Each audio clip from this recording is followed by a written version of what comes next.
What's up, everybody? It's your boy Marsman here, and today I'm joined with the Marsman crew to review the Super Mario Brothers movie from Illumination Studios. And guys, I gotta say, it was a lot of fun being a big-time gamer. Mario was my first really gaming icon I've ever played on a game console before, so this was kind of like that nostalgia feeling for me to go to the theater with you guys and go play to go watch a Super Mario Brothers movie. And like we always do with these types of reviews, we like to give our original overall impressions, and this is a non-spoiler review. Obviously, we'll mention some things that are pretty commonplace, like knowing that Donkey Kong is in the movie, I think would be pretty well known at this point. So we will mention things like that, but we won't break into the deep plot lines, so it won't ruin anything for anybody that wants to go watch the movie themselves. But we will talk about some things we liked, what we disliked, and we'll go into our final ratings and tell you whether or not you should go see it now, later, or not at all. So let's jump into our impressions overall. I'll start with mine first. We'll start with the good. And my feeling about this movie was that if you were a gamer, if you played Mario games all this time, you would love this movie, mainly because of the fact that it really brings out all those Easter eggs that people really can cling to. And I could see, at some points they might drop some tunes, some songs, and I feel like everyone here, I'm not going to ruin any plot points, but you can hear some of the levels, like those classic Mario game levels that they just start bringing back into this. And I think that would kind of ties into the Easter egg with the music. Like, they just did such a good job overall with just getting the basic Mario-like atmosphere that I really wanted to see with this movie. And I got to give a lot of props to Illumination. They really did a good job with bringing that feeling to this game. Never once did I play a Mario game where you started out in Brooklyn, but it made it feel like this was a Mario game that starts in Brooklyn and you find your way. And this is all lore. Hey, technically, this is all lore to the Mario story. So I got to give them a lot of props here. A lot of people didn't think they're going to pull it off, but the atmosphere of this movie really hit the landing. Let's jump to Angelikill next. So what did you feel about this was a good thing for you? Yeah, a lot of Easter eggs, and I tell you, the details I really liked in this movie. I mean, we knew from the trailers that the animations looked pretty good, and they lived up to it. I thought the animation was really, really strong. I think I counted 7 power-ups that were in this movie from Mario games. So, those kind of details where the characters are very detailed, the main characters are very detailed, the design of the different levels are pretty detailed.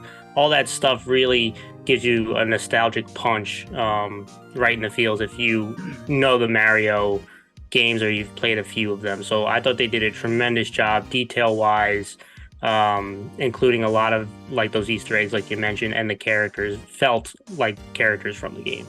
Yeah, no, I feel you there, man. And Haki, let's jump to you next. What was your good that you felt from this movie?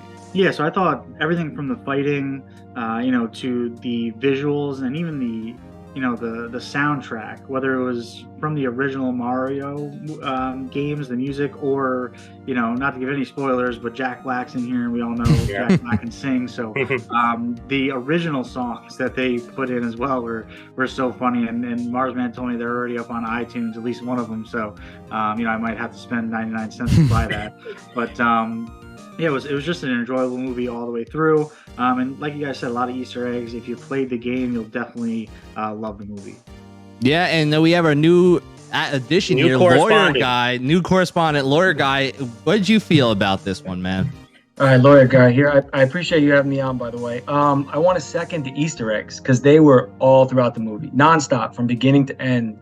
Easter eggs were just dropping in. So if you played the games, you're throughout the movie, you're like, oh shit, oh look at that, that was very cool. I have to start with my favorite part though, which was Bowser. They really let Jack Black be Jack Black. Yeah, He was a great Bowser, but then there were moments where you could tell that it was Jack Black. Yeah, and you could visualize him in the movie, and I thought that was really cool. They didn't make Bowser too serious. They even sometimes he was a little ridiculous, but they made it fun. His motives were even kind of a surprise. It wasn't like the generic bad guy, and I thought that was cool too. There were moments where you really felt like you were kind of in the video game. They almost brought you into the game, but not the 2D version. They almost brought you in hey, this is what it would look like, in real life. And I thought that was really cool. And lastly, DK was after Bowser was one of my favorite characters. Seth Rogen was somehow funny as DK. He would throw in his typical Seth Rogen laugh, and Yeah. as silly as it sounds, it would just It lightens the mood, yeah. It was, really like, does. perfect in that moment, you know. So yeah, that was really cool. That was really It cool. was almost it was almost like we were all waiting for the Seth Rogen laugh to come out. Everyone was like, it was like that kind of like the bet to see, all right, when's it gonna drop? You knew it was going to come at some point, and I part of me saw that, I was like, no, I don't think it's going to. And then when you heard it, you're like, oh my, they did hard body one. Like clearly they made Yeah. it sure you heard him laugh. Yeah, okay. We got to yeah. give credit to the voice actors. You know, I was very nervous about Chris Pratt going into this.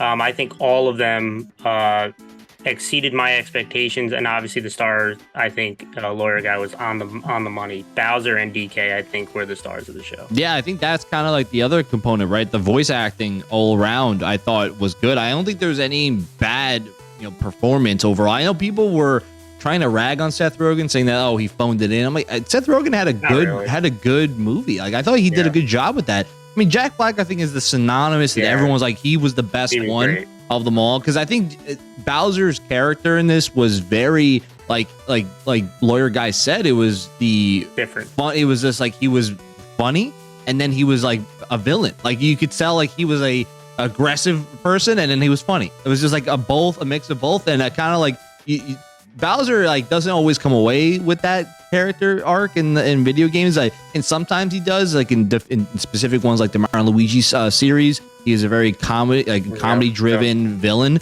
but most of the time he's been very serious. But they did a good job with this when it Peach comes was to him. good, too. And I really did like Peach. Yeah. And like I think all around, like you said, you have to give props to Chris Pratt. I think I've been saying this since the very beginning. I was nervous about Chris Pratt walking into this movie, like how he's gonna do, and he proved me wrong. I thought, yeah, you know what, his voice line wasn't as super Italian as he, and they even made a joke about it in the beginning, saying like, oh, is that a too over the top Italian for everybody? And they're like, nah, it was all right, it was fine. And that was kind of the point. It was like they kind of recognized that he's not going to go super over the top Italian with how he speaks, but he still makes it sound like what Mario would say in these types of scenarios. But let's jump to kind of the bad, because every time there's good, there's always something that we can kind of criticize here. So let's now talk about that. I'll give mine first. I feel like sometimes, like I talked about the good with the music and the atmosphere. There are times that I felt that some tunes, and they dropped some pretty fire tracks. I mean, they got some 80s tunes in here. They got Thunderstruck in here at some point, and it was good tracks, but I kind of felt like it kind of was outbreaking that atmosphere loop that you were already establishing with with the Mario music being remixed to basically fit a modern kind of take on them. And I felt like, the negative here is that if you were a fan of all that and all of a sudden you hear Thunderstruck, I mean, yeah, it was funny when we heard it because we're like, that it's an epic song for like a moment, what that's going on. But I'm like, you could have taken some song that was like from that game or from like that time period or whatever they're doing and remix it to fit whatever theme they're trying to do. Like you can take a Mario Kart song and make it epic to the point where it's like, oh, this is a badass moment. You know what I mean? Like something like that. You could have done that, and I would have been completely happy with that. And I'm mad against what they did, but I felt like it just kind of broke the trend that they were doing at the moment. But let's go in reverse. I want to go Lawyer Guy next. What's your negative here? What was the thing you felt like you didn't like? To be honest with you, it's hard to find something that I dislike, even sleeping on it. I'd have to say I wish it was a little bit longer, as silly as that sounds. Most of the time you'd say, oh, that movie was too long or they could have cut it short. But I was actually entertained throughout the whole movie, and there were times where I thought like maybe we could spend more time on this scene, that would be really the only thing right now that I say I dislike. I was really entertained throughout the rest of the movie. I just wish I had a little bit more, of little scenes here and there. I felt like you felt like you just enjoyed it, that you just wanted to keep watching it. You know what I mean? That's like how I felt about it too. Right. Yeah, Haki. So what do you feel, man? What was your negative here? Yeah, so kind of like Lawyer Guy, I don't really have a ton of negatives or really anything bad about the show or the movie at all. I mean, the only thing that I would say is there was just one character for me that was a little over the top. It was that little blue flame, you know, the death and despair, little blue flame. You know, and the first couple lines he had was pretty funny, but then it kept going and it was, you know, got to be a little too much. But just like Lori, I said, I mean, I was entertained throughout the entire movie. You know, the little blue flame guy didn't ruin anything, you know, but nothing really bad in general to say about the movie. I just thoroughly enjoyed it throughout the entire movie. Yeah, so Hockey, listen, for all the lore fans out there, that's called a Luma, all right? Just to don't want to get you all attacked. Galaxy. That's from Mario Galaxy. It's a star. Okay. It's actually a star sprite. So I just wanted to make sure the lore people don't attack us here. We do know what a flame. Don't worry. It's a, maybe that's a foreshadowing what might come later on from that character. But let's jump to Langella Kill next, man. What did you feel was a negative? Yeah, I think I have two, and they're not huge ones, but I agree with Lawyer Guy. Pacing, I think, is one that people even outside of our group have talked about is an issue for this movie. And not that they did a terrible job, but like Lawyer Guy said, there are moments that you say, hey, we could have probably dove into a little bit more of the introduction of this area, or the kind of develop a ploy that one of the characters is doing. Kind of, you just jump right to it, right? And it was like, I don't want to dive into spoilers, but two characters would come up, they would have a 2-sentence exchange, and then boom, all right, let's go with what you said. You know what I mean? Like there's things that could have been drawn out a little bit more. And the plot, which was very, very simple and fine. I really think the people are hammering the plot a little bit too much, but going forward, if there's going to be a Super Mario Bros. 2 or Super Mario Bros. 3, and they're going to make this a long, you know, the plot is fine for this movie, but going forward, you would like to see a little bit more of a depth in their plot, right? It doesn't have to be as thin as it was in this one. So probably if I'm going for negatives, those are the two that probably are going to be it. Yeah. All right. Well, listen, let's jump to our ratings, and this is obviously out of 10. We're also going to tell you whether you should go see it now, wait for later, or not at all. But let's jump into our ratings. I'll start with mine first. Overall, when I'm thinking about this movie, my expectations was I wanted to be entertained, right? And usually that's always the goal of a movie. Sometimes people want to go to see a movie to be moved to tears, to be shocked, to be whatever it may be, whatever genre it is. But I walked into the Super Mario Brothers movie saying, hey, I'm a gamer. I came from, the first ever genre I played was platforming, with Super Mario Brothers being the first character I knew and loved. And I walked away happy knowing that I saw this movie and that they landed it, because that was one of the anxious parts I had. Was last time we saw a Super Mario Brothers movie, it was hot garbage, made in 1993, and it was infamous for being how bad it is to all movie critics out there. And so when this movie came out, it kind of shocked a lot of people. Yeah, the critics didn't like what they saw, but all the fans are still roughly around that 95, 96% user rating on Rotten Tomatoes. And by the stats alone, being one of the largest opening, or second largest opening for Illumination ever, 195 million in 5 days of its release, which is outrageous. Based projected 5 days of its release, which is outrageous. It might break the biggest opening for Illumination ever if it continues along this pace. I think it is the highest for Illumination. It's actually, right now, it's already higher than Despicable Me, Minions, Life of Pets, all those movies that they were, slammering at. They're one of the best animation studios out there.